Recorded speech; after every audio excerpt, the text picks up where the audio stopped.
11장은 학자들에 따르면은 이 다윗이 선악과를 먹는 장면이다. 이제 이렇게 이야기를 많이 합니다. 그래서 사무엘하 구조가 1장부터 10장까지는 다윗의 상승기, 다윗의 상승을 계속 쓰고 있어요. 특별히 대외적인 승승장구, 계속해서 승리하고 전쟁에서 이기는 그런 모습을 그리고 있다면 이제 이 11장을 기점으로 내리막길을 갑니다. 그런데 이 내리막길 중에는 특별히 그 다윗의 가정사에 대한 얘기를 많이 쓰고 있어요. 거의 마지막 부분까지. 그래서 그 다윗이 이렇게 내리막길을 걷게 되는 기본적인 그 출발점이 핵심이 바로 우리아를 죽이고 그의 아내를 빼앗는 그런 일이고요. 이것은 결국은 다윗이 가지고 있는 그 막강한 권력, 절대 권력과 연결해서 살펴볼 필요가 있습니다. 왜냐하면 이제 암몬과의 전쟁이 아마 다윗의 대외적 전쟁 중에서 가장 최종적인 전쟁인데요. 이 암몬과의 전쟁에서 승리를 목전에 두고 그리고 사실 다윗이 지금까지는 계속해서 전쟁에 앞서서 나가는 그런 어떤 그 용사의 면모를 보였는데 이 암몬과의 전쟁에서만큼은 다윗이 출전하지 않습니다. 이제 그것은 그만큼 다윗의 권력이 최정점에 이르렀다라는 것도 우리가 알 수 있고요. 근데 이런 최정점에 있었던 다윗이 이제 마침내 무너지고 범죄하는 그런 일들이 생기게 되고요. 권력이라는 것이 어떤 또 약점이 있는가 하면요. 이 권력을 통해서 내가 범죄하게 되면은 권력자와 대리인, 그러니까 자기 범죄를 도와준 대리인의 이 관계가 원래는 갑과 을의 관계인데 이제는 이 갑과 을의 관계가 뒤바뀌는 그런 일들이 생겨버려요. 그래서 이 대리자가 오히려 권력자에게 나는 당신의 죄를 알고 있다. 그러면서 이 오히려 권력자를 압박하는. 그래서 절대 권력은 절대 존재하지 않고 권력이 누수되는 그런 일들이 벌어지는데요. 이 11장이 바로 그런 본문들을 표현되고 있습니다. 자, 1절을 보시면 출전할 때가 됐다라는 표현 자체가 고대에서는 이제 겨울에는 전쟁을 하지 않아요. 그래서 봄철이 왔다라는 의미도 되고요. 또 한편으로는 이제 왕들이 정기적인 해외 군사 작전을 펼치는 그런 의미도 있다고 합니다. 그래서 이 다윗의 왕권 자체가 이제 제국주의적인 어떤 모습을 가졌다. 그렇게도 표현될 수도 있습니다. 그런데 여기서 11장에 아주 중요한 단어, 앞으로 이제 11장, 12장, 13장까지 계속해서 나오는 중요한 단어가 보낸다는 단어입니다. 보내니. 1절에 보시면 온 이스라엘 군대를 보내니. 그래서 보내는 것은 뭘 이야기하는가, 어떤 단어인가 하면 절대 권력을 상징하는 단어예요. 그래서 절대 권력을 가진 사람들은요, 자기가 직접 갈 필요가 없죠. 그래서 말만 하면 돼요. 그래서 말을 통해서 명령이 지시가 되고 그 지시된 명령을 누가 실천하는 이런 구조가 뭔지 하면은 절대 권력을 가진 사람이 가진 그 구조예요. 그리고 그 명령을 순종하는 사람들이 많고 그 체계가 굉장히 복잡할수록 절대 권력을 가진 사람의 죄를 입증하기가 굉장히 곤란해요. 예를 들면 내가 절대 권력을 가졌는데 어떤 나쁜 일을 조작하고 싶다. 근데 A한테 이야기했어요. 근데 A가 또 B한테 이야기합니다. B가 C한테 합니다. C가 또 D한테 합니다. 그러면 내중에 D를 잡아도 이 명령의 근본적인 그 발언자가 왕이다라는 것을 추적하기에는 굉장히 어려워요. C를 잡아야 되고 C를 잡아도 몰라요. B를 잡아야 되고 B를 잡아도 몰라요. A를 잡아야 결국은 이게 왕으로부터 나온 명령이구나 이렇게 볼 수 있어. 그래서 고대 근동이나 이런 그 제국주의 형태 속에서는 왕의 죄를 이렇게 입증하는 건 굉장히 어려운 일입니다. 굉장히. 그만큼 그 명령 체계가 복잡하기 때문에요. 그래서 이제 이 권력의 크기를 보낸다라는 단어로 이야기를 하고요. 그 다음에, 거기 보시면 암몬 자손을 멸하고 사실은 아직 멸망을 안 했습니다. 다윗이 이제 우리아를 죽이고, 하나님의 심판 얘기를 듣고 난 뒤에 최종적으로 랍바를 점령하거든요. 그런데 이제 1절에서 미리 멸하고라는 표현을 써요. 이 멸하고라는 단어는 전멸의 의미가 있습니다. 전멸. 예, 그래서 소돔과 고모라의 멸망을 표현할 때 사용했던 단어인데요. 그만큼 뭐랄까 절대 권력이다. 요압 장군에 의해서 성공적으로 그 성공적인 전쟁이 성공적으로 끝났다라는 것을 이야기하고 있습니다. 자, 2절 보겠습니다. 저녁 때에 여러분들은 보통 언제 일어나죠? 네, 아침에 일어나죠? 근데 다윗은 저녁에 지금 일어나요, 침상에.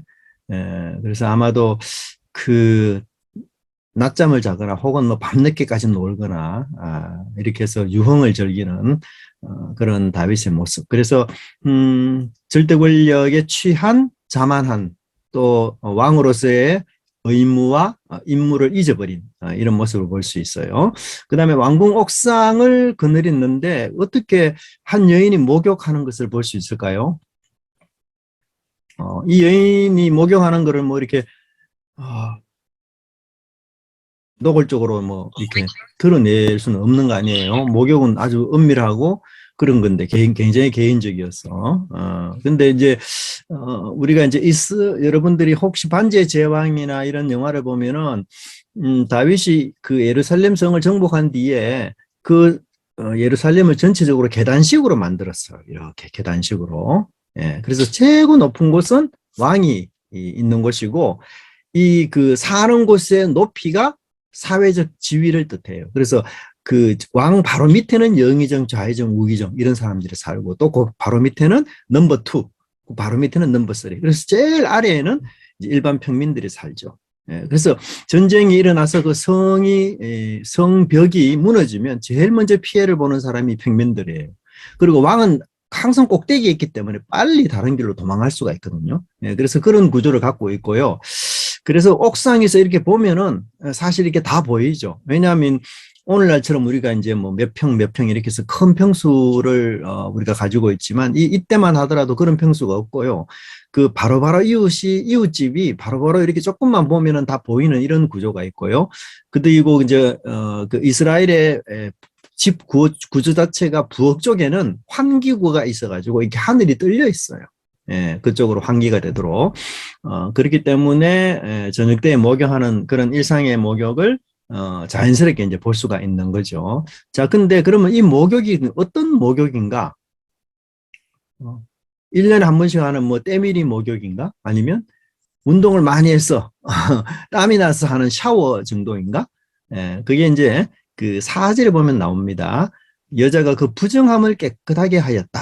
예, 이 부정함은 이제 생리를 뜻하죠. 예, 그래서 레위기 법에 의하면 보통 이제 생리 같은 경우는 레위기 법에 의하면 꼭 목욕을 안 하고 끝나고 난 뒤에 조금만 있으면 자연스럽게 전결해져요. 그래서 그 일정의 재물을 바치고 비둘기 정도 그렇게 해서 전결해지는데 아마 바세바는 그 좀 목욕을 한 것 같아요. 근데 여하튼 이제 이 목욕을 함으로 말미암아 그저 생리가 끝난 상황에서 동침을 하니까 어때요? 아이가 생겨버리죠. 예. 그래서 이것은 그 최강의 권력자인 다윗조차도 자신의 범죄에 대해서 속일 수 없다라는 그런 암시가 여기서 굉장히 짙게 깔려 있습니다. 어떤 죄도 감출 수 없는, 자기는 굉장히 엄밀하게 행했지만, 그리고 3절에 보면 또 보내다라는 단어가 나옵니다. 그 사람을 보내. 자, 4절에도 보면은 전령을 보내요. 그러니까 다윗은 아주 막강한 권력을 갖고 있기 때문에 말만 하면 돼요. 사람만 보내면 자기가 원하는 것을 다 얻을 수 있고 다 가지고 올 수 있어요. 이런 이제 절대 권력을 뜻하는 단어들이고요. 밧세바를 소개하는데 보통은 이제 밧세바가 결혼을 했으면 남편을 먼저 이야기해야 되는데 이 본문에서는 엘리암의 딸이라는 것을 먼저 소개하고 있어요. 그죠? 엘리암이 이 밧세바의 아버지죠. 그래서 아마도 그 우리아보다도 이 엘리암이라는 사람이 좀 더 유명한 그런 어떤 그 누구나 이야기만 해도 다 아는 그런 사람일 가능성이 많고 이 엘리암의 아버지가 누구죠? 아히도벨입니다. 압살롬과 작당해서 다윗 무너뜨리기에 전략을 짠 사람이 아히도벨인데 그 아히도벨이 사실은 그 밧세바의 할아버지 뻘이 돼요. 할아버지. 근데 그 아히도벨은 굉장히 그 놀라운 묘략을 가진 사람. 그래서 뭐 하나님의 묘략까지 되는 그런 정도의 사람이 이렇게 압살롬 편을 드는 이유는 이 다윗의 이런 만행 때문에 이런 자기 그 가정이 어떤 의미에서 풍비박산이 난 거죠. 행복한 가정이. 이제 그런 어떤 적의가 이 속에 있음을 우리가 좀 볼 수가 있고요. 그리고는 이제 참 그 부친이 특별한 사람이기도 하고 이렇게 굉장히 그 밧세바 자체가 고위급 어떤 간부의 여성인데 그것도 유부녀인데 다윗이 감히 이 여인을 동침합니다. 그죠? 예. 그래서 4절에 보면은 이제 5개의 동사가 나오는데요. 보내어 데려왔다, 왔을 때 함께 누웠다, 돌아갔다. 그래서 이 굉장히 그 긴박한 범죄 장면을 묘사하면서 동시에 행동적인 아주 빠른 그런 모습을 이야기하고요. 자, 그러면 여기에서 우리는 한 가지 의문이, 밧세바가 왜 아무 얘기도 안 했을까? 아무리 그 상대편이 권력을 쥐인 최고의 왕이라 할지라도, 그럼 그 왕이 절대 권력을 가지고, 밧세바를 부르면, 유부녀를 부르면, 그러면 유부녀는 아무 말도 안 하고 그냥 그렇게 진짜 어떤 뭐 접대를 해야 되는가? 왜 밧세바는 아무 얘기가 없지? 예. 근데 이 장면을 우리가 제가 저번에 전형 장면이라고 했죠. 그죠? 그래서 한 장면이 비슷한 곳에서 자주 언급이 되면서 서로 비교해서 볼 때, 그 본 뜻이 잘 드러난다. 그래서 이삭의 아브라함이 자기 아내를 누이라 속인 거짓말을 또 이삭이 또 하고, 그렇게 그 두 장면을 비교해 볼 때, 이제 우리가 그 뜻을 더 잘 알 수 있다. 이것도 사실 요 하나만 가지고는 밧세바와 다윗이 단순한 희생자인가? 권력에, 절대 권력의 밧세바가 그냥 아무 말도 못하고 찍소리도 못하고 그냥 그런 관계인가? 아니면 다른 내막이 있는가? 요 하나만 가지고 보기에는 우리가 어려워요. 그래서 좀 뒤에 보면은 암논이 결국 다말을 건드리는데요. 이 암논과 다말의 관계 속에서 보면은 다말이 굉장히 바른 말을 많이 합니다. 저항합니다. 그죠? 그래서 암논에게 설득을 해요. 이건 어리석은 짓이고 정말 당신이 나를 사랑하면은 아버지 다윗에게 말해서 우리가 결혼하자. 그래도 암논이 말을 듣지 않고 다말을 급간하는데요. 그런 다말에 비하면 이 밧세바는 너무 침묵이에요. 네. 그래서 그 학자들이 밧세바에 대해서 물론 이 밧세바가 뭐 아주 그런 쪽으로 그냥 성적으로 문란한 이런 여성은 분명히 아니죠. 아님에도 불구하고 이 여성이 상당히 정치적인 여성이다. 라는 사실을 우리가 이 본문에서 암시가 돼요. 예, 그리고 이제 뒤편에 밧세바가 솔로몬을 낳을 때 보통 이제 그 죽은 아이 대신에 하나님이 이제 솔로몬을 주시는데 그때 그 장면에 보면은 다윗이 보통은 남자가 주도적이어서 여성과 동침을 하는데 그 솔로몬을 낳을 때는 밧세바가 주도적으로 다윗과 동침을 해요. 네. 그 이유는 뭔가 하면 밧세바가 자기 후손이 없이 홀로 궁에 있다는 것은 이건 너무 위험한 일이죠. 네. 아무리 다윗의 사랑을 받지만 결국은 후손 없으면 밀려나는 거죠. 끝장나는 거예요. 그러니까 밧세바가 그런 어떤 정치적인 어떤 그 자기 어떤 그런 명분이나 이런 것 실리를 찾기 위해서 그런 일에 아주 적극적으로 이렇게 나서는 그런 표현들이 나와요. 그래서 그리고 단순하게만 우리가 보기는 조금 복잡한 그런 부분들이 있습니다. 자, 근데 5절에 보면 이제 이 보내다는 단어가 밧세바의 입에서 나와요. 그렇죠? 그 여인이 임신함에 사람을 보내. 예, 지금까지 보내라는 말이 절대 권력을 가진 사람의 어떤 상징적인 단어인데 이제는 이게 밧세바의 입에서 나와요. 왜 그럴까요? 밧세바가 임신한 거죠. 그래서 이제는 밧세바가 갑의 어떤 위치에서 다윗을 이제 조종할 수 있는 이런 상황이 되어버린 거예요. 예. 그리고는, 그러니까 이제 다윗이 두 번째 전략을 짜는데 6절에 보시면, 이 보내다는 말이 6절에는 3번이나 나옵니다. 3번. 우리말에는 기별하여라는 단어가 나오는데 이게 보내다는 단어예요. 다윗이 요압에게 보내어 햇사람 우리아를 내게 보내라 하며 요압이 우리아를 다윗에게로 보내다는 말이 세 번이 나와요. 예. 그러니까 다윗이 자기 범죄를 은폐시키기 위해서 이 범죄를 어떻게 해서 이게 숨길 수 있을까 이런 부분에 있어서 다윗이 지혜를 첫 번째 낸 것은 이제 우리아와 밧세바를 동침하게 만드는 건데요. 그러기 위해서 굉장한 자기 권력을 여기에 쏟아붓는 장면이 나와요. 근데 또 한 가지는 뭔가 하면 여기서 다윗은 햇사람 우리아를 보내라 했는데 요압은 누구를 보내요? 요압은 우리아를 보냅니다. 이게 무슨 차이가 있을까? 보통은요, 명령하면 순종하는 패턴에는 명령한 대로 그 순종이 그대로 문자 그대로 다 나와야 완전한 순종이라는 사실을 암시하고 있어요. 근데 여기서는 햇사람 우리아를 보내라 했는데 요압은 우리아를 보내요.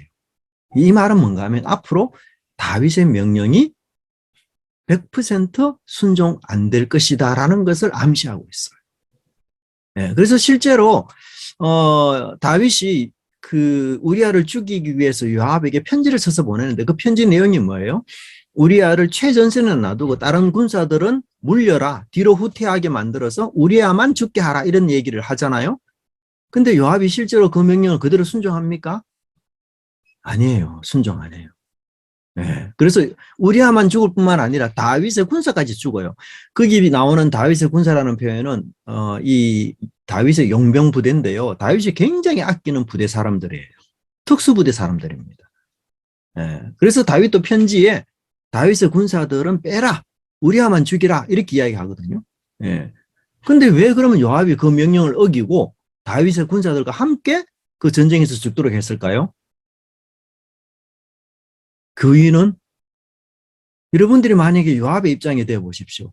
그런 전략을 짜게 되면은 누가 의심할까요? 부하들이 다 의심해요. 그렇지 않겠습니까? 전쟁이 지금 막 일어나고 있는데 우리아가 지금 위험한 상황인데 그 위험한 상황인데 부하들을 빼버리면 우리아 죽이기 작전 아니에요. 그거는 진짜 눈에 너무 뻔히 보이는 내용이고 그렇게 되면은 요압이 우리 장군 내가 못 믿겠다. 우리 장군한테 내 목숨 못 맡기겠다. 그런 일 대번 일어나죠. 그러니까 요압도 자기 명분이나 실리가 깎이지 않는 범위 내에서 다윗에게 순종하는 거예요. 그러면서 이 권력이 계속해서 흔들려요. 네. 자, 7절을 보시면, 우리아가 다윗에 만났을 때 안부를 3번이나 물어요. 사실 샬롬, 샬롬, 샬롬. 그러나 더 중요한 것은, 다윗이 우리아에게 휴식을 주는 거죠. 휴식을.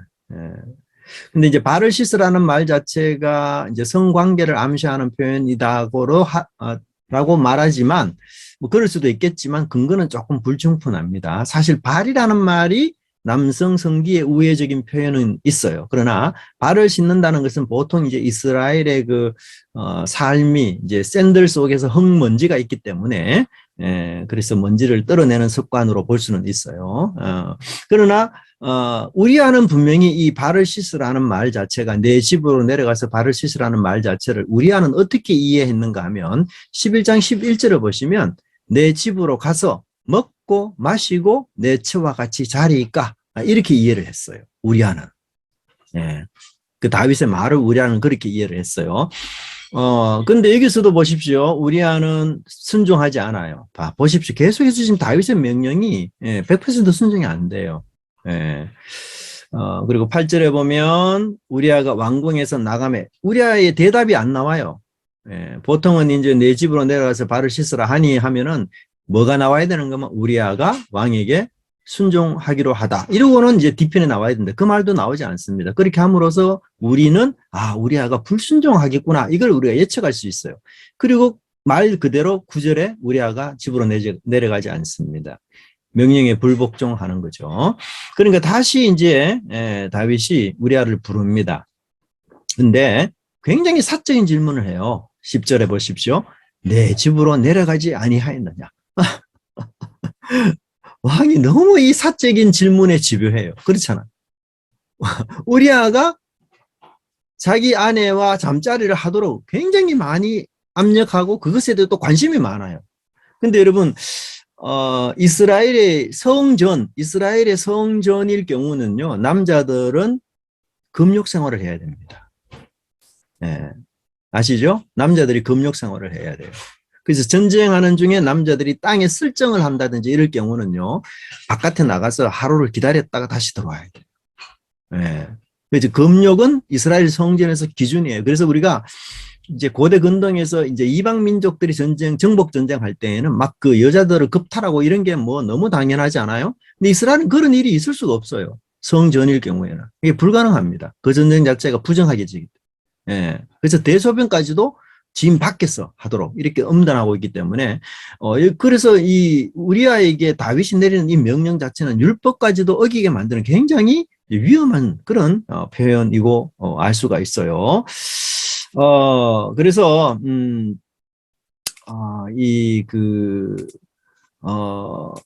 이런 표현들을 통해서 이제 우리아와 여러분 다윗과의 대화를 통해서 이걸 좀 이야기하면 좋겠어요. 우리아는 자기 아내가 다윗과 무슨 썸씽이 일어났다는 것을 알았을까 몰랐을까? 네. 성경에는 나오지 않아요. 그런 어떤 명백한 본문이. 하지만 우리아는 짐작할 가능성은 충분히 있어요. 네. 너무 이례적인 일들을 다윗이 지금 시키고 있거든. 전쟁 중에 무슨 잘했을 때의 포상휴가 이거는 가능하지만 지금 전쟁 중이잖아요. 그런데 포상휴가 주면서 도리어 율법을 어기는 그런 일까지 자꾸 하라고 시키는 것을 우리아의 입장에서는 뭔가 있다는 낌새를 충분히 느끼기에 합당한 거죠. 네. 그래서 12절에 보시면 다윗의 두 번째 전략은 뭔가 하면 우리아의 그 원칙, 절개를 끊기 위해서 취하게 만들어요. 취하게. 예. 먹고 마시고 취하게 하니, 요 취한다는 말이 뭔가 하면 즐거움에 흠뻑 빠져들게 만들어요. 즐거움에. 예. 그런데도 불구하고 우리아가 이 권력에, 절대 권력에 복종하지 않습니다. 예. 그래서 이 13절 내용은 그 2절 내용하고 굉장히 그 대조가 돼요. 저녁 때에라는 단어가 2절에도 나오거든요. 네. 근데 여기서도 나와요. 그죠? 네. 13절에서 나옵니다. 다윗이 저녁 때에, 근데 저녁 때에 다윗이 바세바와 관계를 갖게 되거든요. 그 목욕하는 장면을 보고. 근데 13절에 우리아는 저녁 때에 자기 아내와 자지 않고 부하들과 침상에서 누웠어요. 네. 그래서 이 저자는 지금 누구와 누구를 대조합니까? 우리아와 다윗의 모습을 굉장히 많이 대조하고 있습니다. 그죠? 자, 그러니까 이제 마지막으로 다윗이 할 수 있는 것은 우리아를 죽이는 거죠. 네. 자, 14절입니다. 아침이 되면 다윗이 편지를 써서 요압에게 보내니 또 나오죠. 자, 보통 여러분 그 고대 근동에서 이게 전령을 보내거나 이럴 때에는 주로 대화를 통해서 의사소통을 많이 할까요? 편지를 통해서 의사소통을 많이 할까요? 네, 대화를 통해서 의사소통을 많이 하는 게 당연해요. 그래서 전령들이 다 말을 가지고 왕에게 보고하고 이러거든요. 근데 이때만큼은 다윗이 굉장히 특이하게 편지를 써요. 물론 요압을 죽이라는 얘기를 요압 입에 담을 수는 없는 것은 사실이죠. 그런데도 불구하고 굉장히 이례적으로 다윗이 편지를 써요. 자, 그럼 편지는 뭘 뜻할까요? 편지는요, 의사소통에 있어서 일방적인 소통을 뜻하고 있어요. 편지는 절대 권력자가 그 편지를 그대로 주면은 거기에 그냥 예스 뿐이지 그게 뭐 답을 달아서 다시 편지를 주거나 그럴 수가 없어요. 의사소통은 어느 정도 인격적인 소통이 전제가 돼 있어요. 그죠? 그 표정을 읽으면서 그리고 뭐 이게 뭐 타협이나 아니면 조정이 가능한 그런 거지만 편지는 일방적이거든요. 그러니까 다윗이 지금 굉장히 그 일방적인 권력을 가지고 우리아를 죽이도록 하는 그런 모습을 여기서 볼 수가 있습니다. 자, 그래서 이제 요압에게 전달된 다윗의 계략이 15절에 보면 두 가지인데요. 첫째는 적들의 손에 죽게 하는 거죠. 이건 뭐죠? 우발적인 죽음처럼 조작하는 거예요. 그죠? 그래서 이 우리아의 죽음을 우발적인 죽음으로 조작할 경우는 다윗이 이 죄의 근본적인 사람이라는 것을 면할 수가 있는 거죠. 우연으로 돌림. 우연으로 돌리는 그 천년재해라든지 이런 쓰나미나 태풍 같은 것 때문에 재난을 당한 사람들에게 이 쓰나미나 태풍을 법정에 세울 수는 없잖아요. 그러니까 이제 그런 측면에서 조작하고, 둘째는 우리야만 죽게 하는 거예요. 그래서 그 자기 군대를 굉장히 다윗이 아끼는 모습을 볼 수 있고요. 그리고는 이제 그 실제적으로 일어나서 햇사람 우리아가 죽게 됩니다. 근데 18절을 보십시오. 전령을 보내는데요. 여기도 이제 요압이 보냅니다. 자, 전령을 보내는데 요압이 전령에게 다윗이 이런 대답을 하면은 네가 이렇게 응답하라라고 일일이 다 가르쳐요. 그러니까 요압도 굉장히 정치 고단수예요. 그리고 이 요압도 워낙 다윗하고 오랫동안 같이 있다 보니까 몇십 년을 다윗이 이 상황에서 어떤 말을 하고 어떤 예를 들지를 다 미리 알고 있는 거예요. 그러니까 20절에 보면 왕이 노하여 이렇게 말하면서 21절에 어떤 예를 듭니까? 아비멜렉에 의해서 아비멜렉이 스스로 왕으로 자처하다가 결국은 여인들이 던진 돌에 맞아 죽어버리거든요. 이 예를 들면서 다윗이 그렇게 해서 분노하면은 그때에 21절에 네가 말하기를 왕의 종 햇사람 우리아도 죽었나이다 이렇게 말하는 거예요. 결국 잘 보세요, 여러분.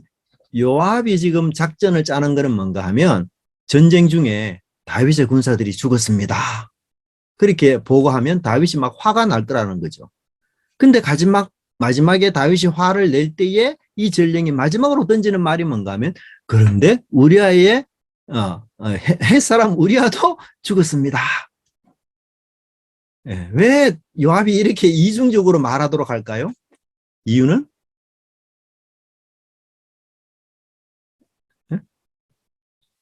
이유는 다윗이 햇사람을 죽이도록 사주한 사람이라는 것을 밝히도록. 여러분, 전쟁을 보고하는데 뭐 왕 앞에서만 하겠어요? 전령이? 그렇지 않잖아요. 신하들이 모이는 데서 막 할 거 아니에요. 근데 이런 식으로 이야기를 해서 화를 내다가 갑자기 우리아가 죽었다는 소식에 다윗이 흥분하지 않고 화를 내지 않고 있으면 뭐 사람들이 어떻게 생각하겠어요? 예? 그리고 요압은 그 의도가 뭐예요? 나는 당신이 나를 통해서 우리아를 죽게 한 것을 알고 있다. 조심해라. 나는 당신의 비밀을 알고. 이걸 지금 알리고 싶어 하는 거예요. 요압도. 근데 문제는 뭐냐면, 이 전령이, 다윗의 장군도, 다윗의 부하들도 죽었고, 햇사람 우리아도 죽었다는 것을 동시에 이야기해 보래요. 전령이. 그죠? 24절 보세요. 활 쏘는 자들이 성에서 왕의 부하들을 향하여 쏘매 왕의 부하 중 몇 사람이 죽고 왕의 종 햇사람 우리아도 죽었나이다. 그죠? 왜 이 전령이 이렇게 보고할까요? 요압은 분명히 이 죽음을 나누어서 왕의 부하들이 먼저 죽었습니다. 그리고 다윗이 화를 내면은 그 다음에 햇사람도 우리아도 죽었습니다. 이렇게 말하도록 지금 아주 전략적으로 짰는데 이 종은 전령은 그렇지 않아요. 한꺼번에 다 이야기해버려요. 왜요? 왜 그런가 하면 다윗이 화가 나게 되면은 전령들을 죽이는 그런 일들이 있기 때문에. 그 앞전에서 어떤 일이 있었습니까? 아말렉, 그죠? 사울의 죽음을 보고했던 아말렉이 죽어버렸습니다. 이스보셋의 죽음을 이야기했던 두 군장도 죽어버렸어요. 그러니까 이 전령이 다윗이 화가 났을 때에 그 절대 권력자 앞에서 화를 내버리면 어떻게 됩니까? 굉장히 두렵잖아요. 그래서 뒤편에 보면요, 압살롬이 죽은 사건에 대해서도 말을 안 하려고 해요. 전령 둘을 보내는데 그 한 사람이 압살롬 죽은 거 어떻게 됐냐 하니까 그거는 뒤에 오는 사람 보고 물어보세요. 이러면서 자기는 알아도 그 얘기를 안 해요, 다윗. 그래서 그 전령이 그런 어떤 다윗의 모습 때문에 그 보고를 이제 한꺼번에 다 해버리죠. 그런데 문제는 뭔가 하면 다윗의 반응이에요. 25절에 그 얘기를 들었던 다윗의 반응이 어떻게 됩니까? 걱정하지 말라. 자, 여러분, 한때 아브넬이 죽었을 때 다윗이 어떤 반응을 했어요? 아브넬. 굉장히 슬퍼하고 조가도 짓고 금식하고 아브넬의 죽음을 국장으로 치르면서 그렇게 부산을 떨었던 다윗이 뭐 요압이 죽었다, 우리아가 죽었다니까 뭐라고 이야기해요? 오히려 요압을 위로해요. 이 일로 걱정하지 말라. 근데 이 일로 걱정하지 말라는 이 단어는요, 문자적으로 이 일이 내 눈에 악하지 않다 이런 뜻이 있어요. 이 일이 내 눈에 악하지 않다. 근데 이 25절 마지막에 26절을 보시면 뭐라고 나오는가 하면 하나님이 이 일을 악하게 보셨다고 이야기해요. 27절에 여호와 보시기에 악하였더라. 이게 대조가 돼요. 다윗은 이 일을 악하게 생각지 않았어요. 근데 하나님은 이 일을 악하게 보셨어요. 그리고는 다윗이 칼은 이 사람에게나 저 사람에게나 삼킨다. 이게 무슨 뜻이에요? 우리아의 책임을 우연으로 돌리고 있어요. 우연으로. 그죠?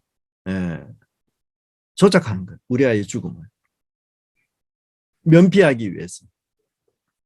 그래서 우리아의 죽음을 비인격체에게 돌림으로 인해서 우리아의 죽음에 대해서 어떤 누구도 그 책임을 물을 수가 없도록 만들어버려요. 우리아에 일어난 일을 누가 어떻게 묻겠어요? 법정에 세울 수도 없어.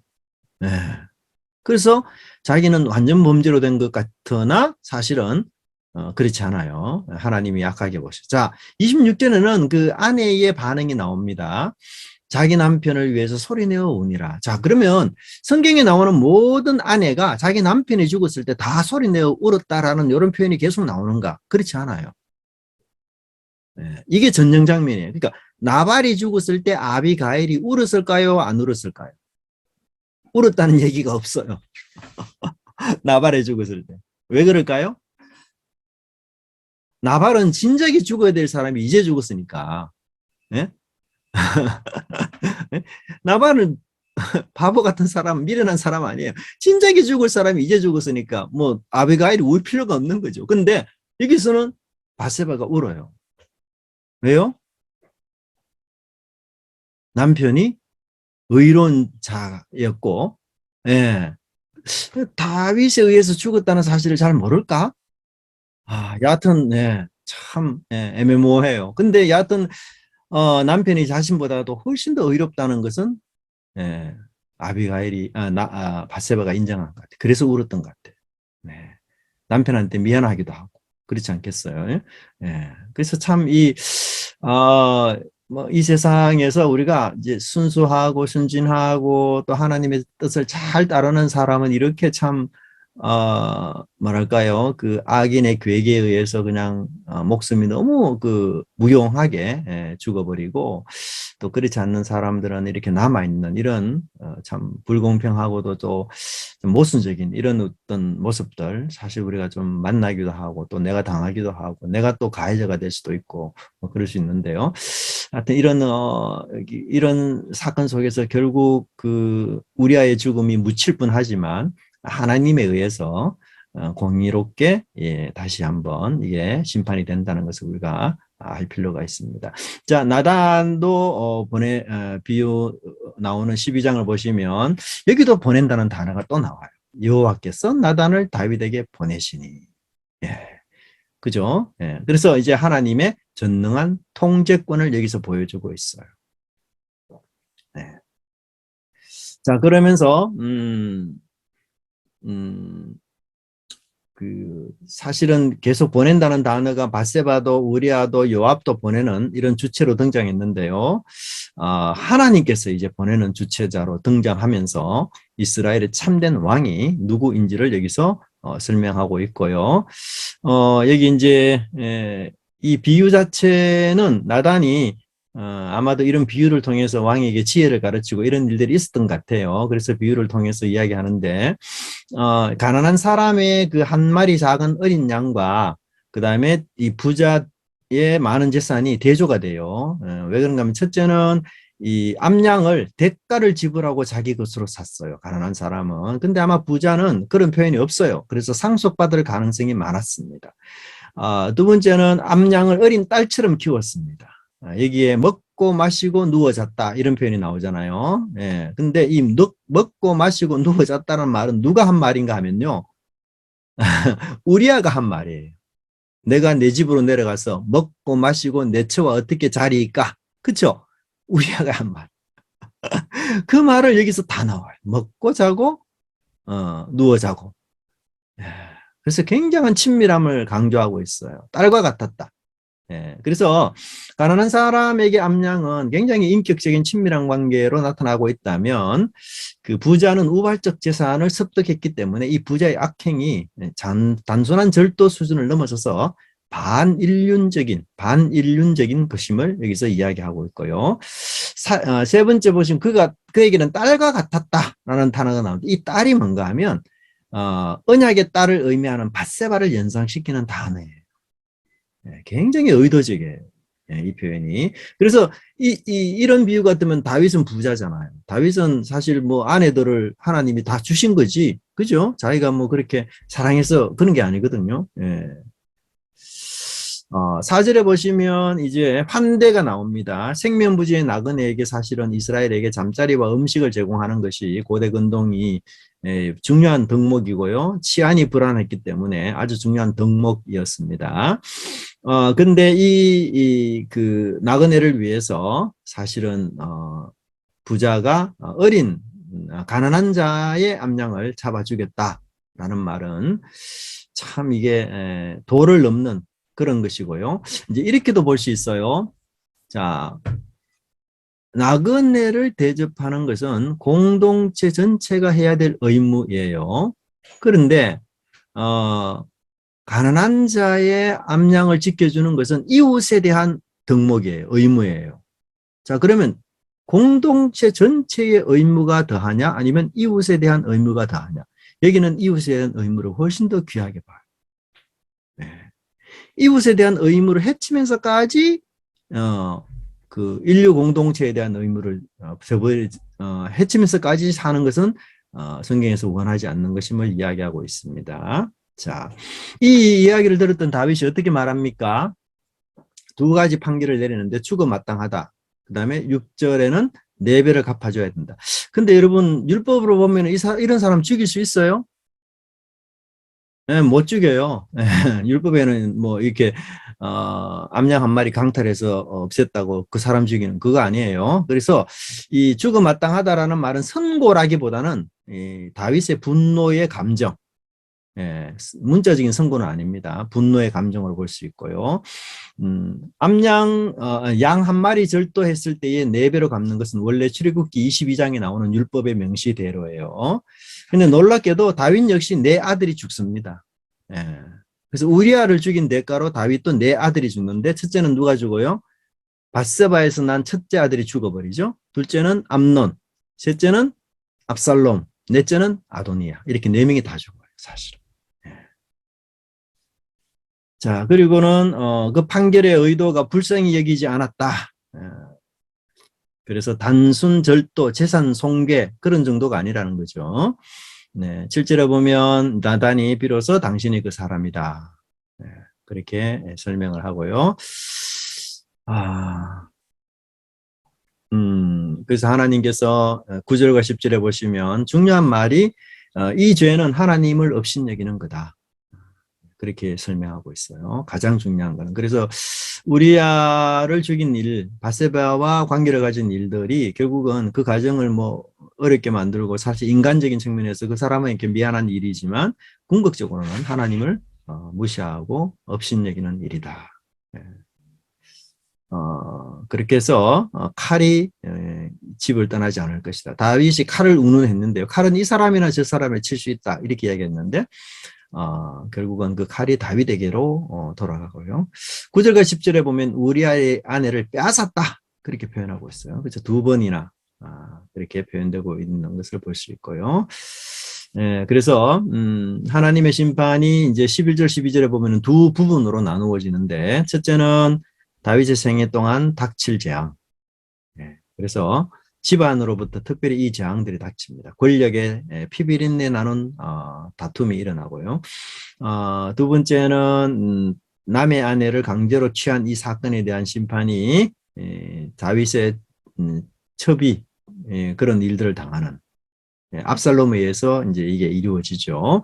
그래서 은밀한 가운데 한 명만 빼앗았던 그는 이제는 여러 명의 아내를 빼앗길 것이며 은밀하지 않는 태양 앞에서 온 백성 앞에서 그런 일들이 벌어질 것을 여기서 설명해 주고 있어요. 그래서 하나님께 대한 은밀한 죄도 모두 그 밝혀진다는 것을 이야기하고요. 이제 다윗이 회개가 굉장히 짧죠. 이 본문에서 내가 여호와께 범죄하였노라. 히브리어로는 두 단어로 구성됐어요. 예. 사실 이제 우리가 시편 51편에 보면 이 장면을 기초로 다윗이 회개한 장면이 나오는데 왜 그런 얘기는 짧게 말했느냐. 이 고백은 그 나단에게 하는 고백이잖아요. 하나님께 하는 고백이 아니고. 그래서 아주 짧게 그렇게 표현된 거고요. 근데 하나님께서도 용서하셨다라고 말하면서 죽지 않을 것이다 이야기해요.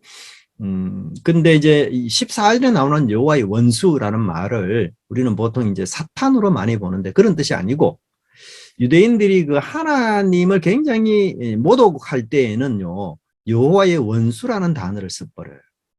예. 여호와의 원수. 예. 하나님을 굉장히 모독할 때. 예. 그래서 이 말은 뭔가 하면 다윗이 이런 범죄를 지은 것은 하나님을 굉장히 모독하는 그런 일들이었다. 뭐 굉장히 모독하는 일이었기 때문에 뭔가 보상이 필요하다. 그걸 이야기하죠. 그래서 구약 성경에서 피를 흘리게 되면요, 피를 반드시 대신에 흘려야 돼요. 피 흘린 죄는 반드시 피로 갚아야 돼요. 그래서 다윗이 하나님께 지은 죄는 용서받았지만 다윗의 그 죄에 대한 책임은 반드시 져야 해요.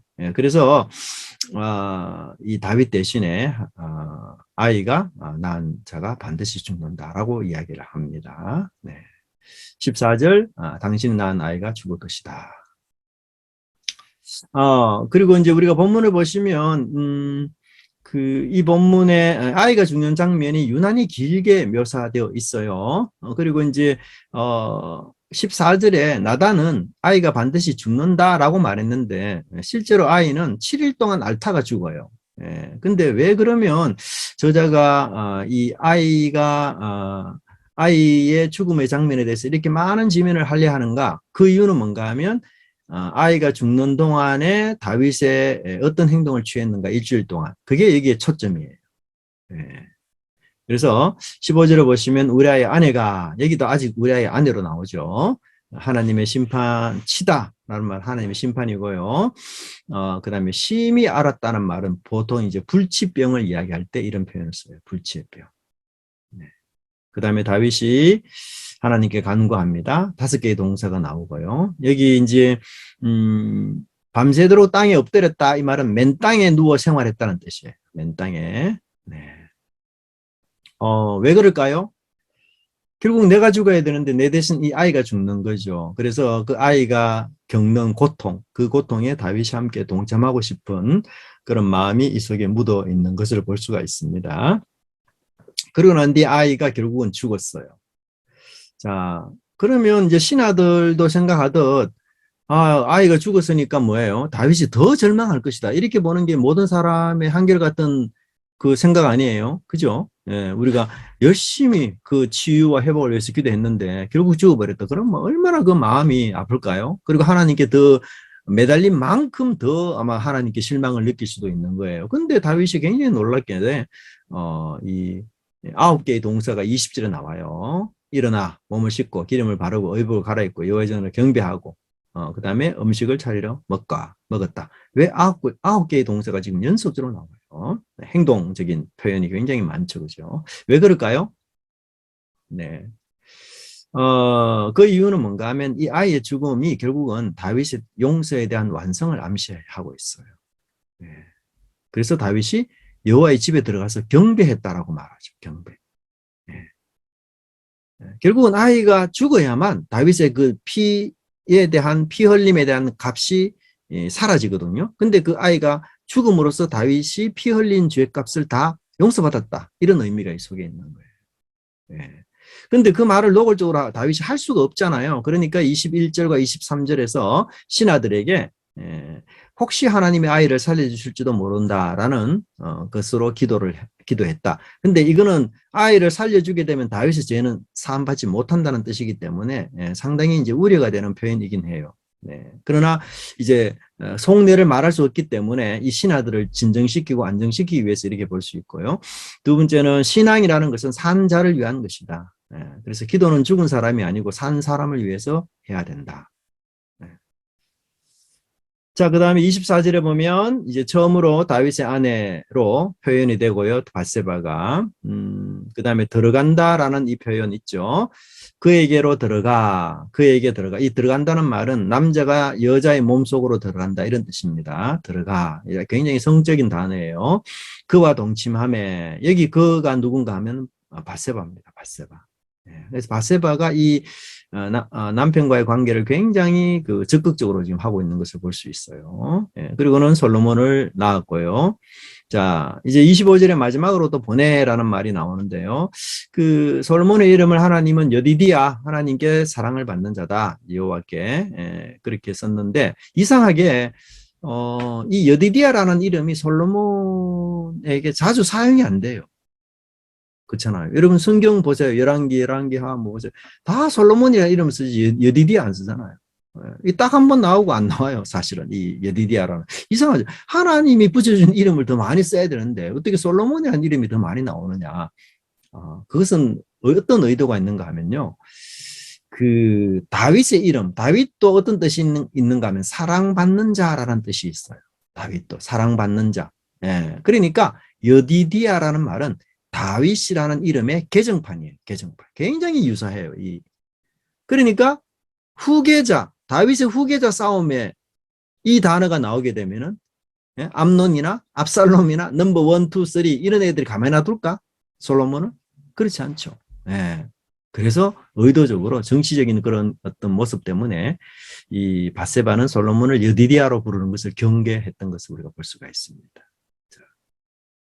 자, 그 다음에 마침 이제 암몬을 완전히 정복하게 되는데요. 랍바성. 여기서도 중요한 게 뭔가 하면 이제는 요압이 다윗에게 뭔가를 보내요. 자, 27절에 보면 요압이 전령을 다윗에게 보내. 그리고 이상하게 요압이 왕이야. 또 요압이 명령하고 다윗은 순종하는 그 구조로 돼 있어요. 뭐라고 이야기합니까? 이제 왕은 그 남은 군사를 모아 그 성에 맞서 지인치고 이 성읍을 쳐서 점령하소서 명령을 내려요. 더군다나 이 성읍이 내 이름으로 일컬음을 받을까 두려워하나이다. 이 말은 뭔가 하면 굉장히 그 도발적인 표현이에요. 내가 자칫하면 왕으로 역임받을 수 있습니다. 이런 단어예요. 고대 근동에서 예루살렘 성 다윗이 정복하고는 그 이름을 다윗성으로 바꾸잖아요. 그 굉장히 도발적인 얘기예요. 그러니까 다윗 지금 요압이 배가 굉장히 많이 컸어요. 이 사건으로 인해서. 그럼 권력이 누수 현상이 일어나는 거죠. 다윗이 이제 요압을 함부로 핸들링을 못해요. 다윗의 범죄를 요압이 다 알고 있거든요. 그래서 보면은 이제 자 보세요. 명령 순종 형태, 그 명령과 순종의 형태를 보면은 요압이 이렇게 명령을 내리니까 다윗이 어떻게 순종합니까? 모든 군사를 모아 랍바로 가서 그곳을 쳐서 점령하고 그렇게 표현 나오잖아요. 자, 여기 요압은 명령을 어떻게 내리고 있는가 하면 그 남은 군사를 모아 그 성에 맞서 진치고 그 성읍을 쳐서 점령하셔. 세 단계를 이야기해요. 근데 다윗은 어떻게 순종해요? 두 단계로 순종해 버려요. 모았어. 바로 점령하고. 그러니까 이것도 뭔가 하면은 요압이 이런 명령을 내리지만 다윗은 여전히 요압의 명령에 핸들링이 될 사람은 아니다. 이걸 또 여기서 암시하고 있습니다. 그러면서 30절에 보면은 이제 노량물을 취하고 이런 것들 통해서 이제 이상적인 다윗의 왕권 모습을 설명하고 있고요. 13장에 들어가면은 이제 암논과의 관계가 나옵니다. 자, 이 배경이 압살롬과 다말과 암논인데요. 암논과 압살롬을 다 그 다윗의 아들로 불러요. 그래서 1절에 보면 다윗의 아들 압살롬, 다윗의 다른 아들 암논. 왜 이렇게 이야기할까요? 이건 경쟁 관계 속에 있는 사람들이다. 권력의 투쟁 관계 속에 있는 사람들이다. 이런 뜻이고요. 다말이라는 말은 야자나무. 그래서 굉장히 아름다운 외모의 소유자를 뜻하고 있습니다. 자, 암논이 다말을 사랑했다라는 말이 나오는데 사랑했다는 말은 성적으로 매료당했다는 뜻이에요. 예, 성적으로 매료당했다. 그래서 이제 상사병이 걸린 거죠. 근데 2절에 보면 그는 처녀이므로 어찌할 수 없다. 이게 무슨 말일까? 왜 암논이 그 다말이 처녀이기 때문에 어떻게 할 수 없다는 게 무슨 얘기지? 아마도 고대 근동에서 처녀는 그 외부인과의 접촉이 금지된 것 같아요. 예, 그러니까 이 그 암논이 다말에게 접근하기 위해서는 아버지의 허락 없이는 이게 불가능해요. 예, 그러니까 자기 마음대로 뭔가 핸들링이 안 되는 사람이죠. 그러니까 이제 더 산사병이 걸려가지고 그렇게 힘들어하고 있는데 문제는 3절에 보면 이제 그 요나답이라는 친구가 암논에게 여러 가지 계략을 주는데요. 사실 요나답은 암논에게 계략을 줄 때에 그 암논의 상사병을 이해하고 둘이 이렇게 같이 있는 시간을 만들어주는 게 목적이었는데요. 암논은 그 요나답의 계획을 이용해서 이 다말을 그 관계하는 이런 형태로 가버렸어요. 이게 요나답은 그냥 어떤 그 둘을 한번 만나게 하는 그런 의도였지 이렇게 관계가 맺어지도록까지 의도한 건 전혀 아니에요. 요나답이. 예, 왜냐하면 이 압살롬이 결국 2년을 기다리다가 암논을 죽이잖아요. 예, 그럴 때 반란이 일어나가지고 다른 왕자들도 다 죽은 것으로 다윗 왕이 오해해서 막 슬피 울 때에 이 요나답이 나타납니다. 그리고는 내가 확신컨대 암논만 죽었을 것입니다. 이런 얘기하거든요. 다른 자녀들은 무사합니다. 예, 그렇게 말하면서 이 요나답이 뭐라고 말하는가 하면 왕이여 암논만 죽었을 것이니까 왕은 심려하지 마소서 울지 마소서 이렇게 이야기해요. 근데 사실 이 다윗 왕에게 암논은 넘버원이거든요. 바로 밑에 맏아들이에요. 최고. 예, 넘버원이에요. 다윗이 암논을 너무너무 사랑해요. 그래서 암논이 다말을 관계 속에서 그렇게 해쳤는데도 이 암논에게 뭐 말을 안 해요. 예, 뒤편에 보면 암논이 죽었을 때 다윗이 암논 때문에 3년을 마음 아파해요. 그만큼 암논을 사랑했어요.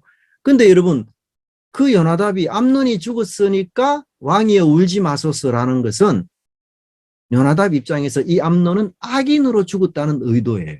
그렇죠? 그러니까 그 죽은 악인을 위해서 울 필요 없습니다. 왕이여 이런 말이지만 왕에게는 하나밖에 없는 맏아들이거든요.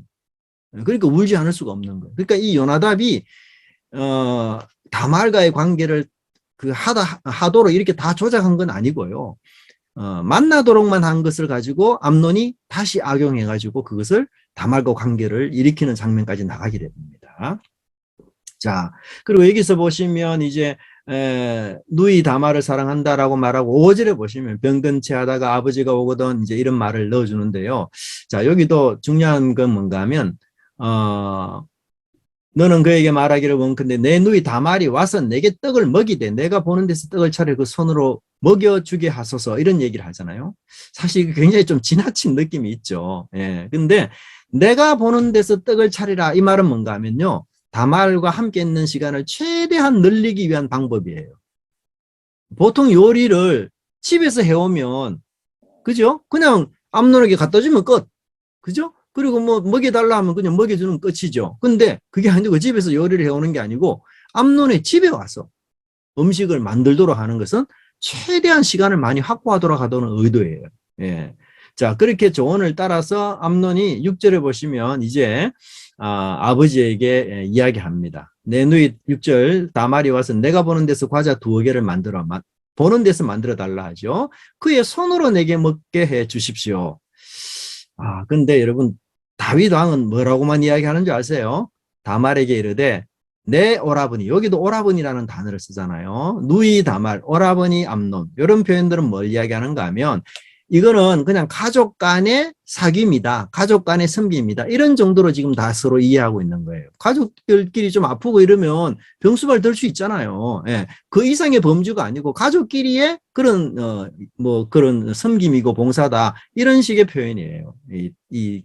다 표현되는 게. 그리고는 다윗의 명령은 뭐냐면 그 손으로 넣어주는 건 아니고요. 음식을 차리라. 여기까지만 다윗의 명령이에요. 예. 그런데, 어, 그 암논은 다윗과 관계를 하기 위해서는 뭐예요? 손으로 먹어서 가까이 할 수 있어야 되니까, 예. 자, 그리고는 이제, 8절과 9절을 보시면 다말의 행동을 6가지로 묘사하는데 이것은 다말이 자신의 사명에 아주 집중하고 있는 모습을 이야기해요. 그래서 집에 이름에 밀가루를 반죽하고 과자를 만들고 과자를 굽고 냄비를 가져다가 예, 이런 표현들이 다 다말이 예, 자기의 어떤 의무, 그러니까 가족 간의 의무를 위해서 충실하게 봉사하는 활동을 하고요. 그다음 두 번째는 그 앞에 쏟아 놓아도라는 말은 이 음식을 다 장만해가 차렸는데도 암논이 전혀 먹기를 원치 않습니다. 그리고는 사람들을 다 내보내고요. 10절에 보시면 내 손에서 내가 먹겠다. 그렇게 이야기해요.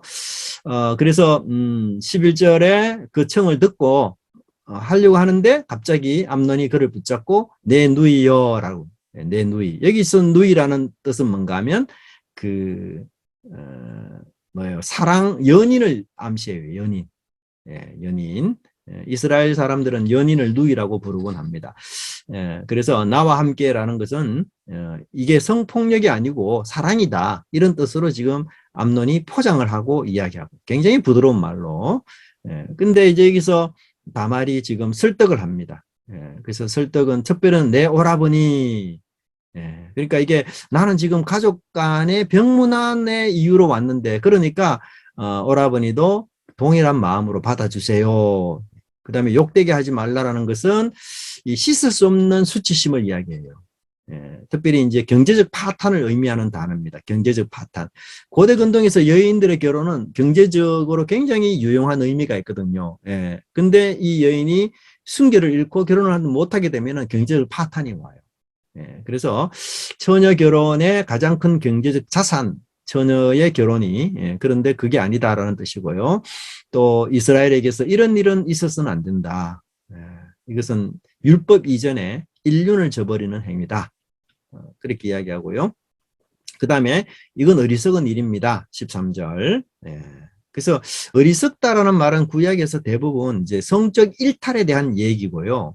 근데 참 놀랍게도 그렇게 행한 사람들이 다 죽어버려요. 그래서 암놈도 죽잖아요. 압살롬도 첩들을 겁탈하고 난 뒤에 죽어요. 다 그렇게 죽습니다. 그 다음에 하나 마지막으로 제안하는 게 왕께 부탁하면 결혼시킬 것을 허락할. 자, 이건 어떻게 생각하세요, 여러분? 건친 결혼이잖아요. 이복 여동생이라 할지라도 그렇죠? 근데 왜 다말이 이런 얘기를 했을까?